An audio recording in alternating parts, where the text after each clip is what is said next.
Stacy Shand arrive chaque matin dans l'entreprise qu'il a embauchée depuis un mois. C'est son premier poste dans le monde du travail en tant qu'assistante commerciale. 3 ans d'études à l'EGC après le bac et elle décroche le bachelor, un titre en marketing et gestion commerciale. Ce diplôme lui a ouvert les portes de l'entreprise. Même si on ne vient pas vers nous, on a au moins les contacts. On sait un petit peu aussi ce qui se passe des fois, si ça bouge, s'il y a de l'embauche ou pas.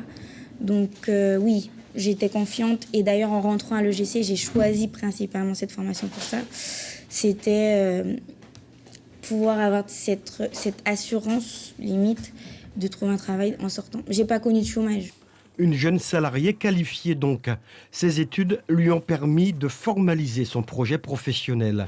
Des études qui lui ont donné confiance en elle. Sa détermination et ses ambitions ont plu au directeur de cette entreprise de transit qui emploie 40 salariés. Sa formation, de façon générale, correspond aux besoins que nous avons pour commercialiser nos services. Maintenant, il est certain que Stacy s'est présentée chez CTS suite à un CV qui m'avait été communiqué grâce au bouche à oreille.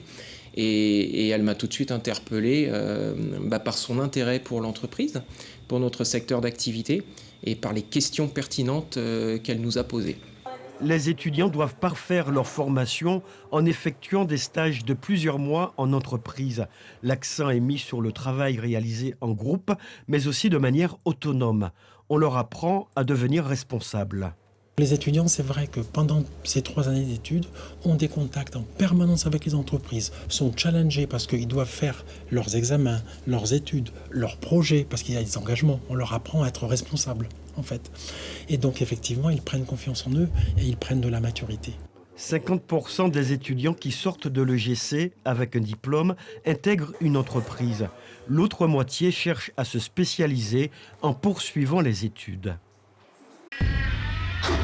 Suivez l'info sur Guyana Première, télé, radio et Internet.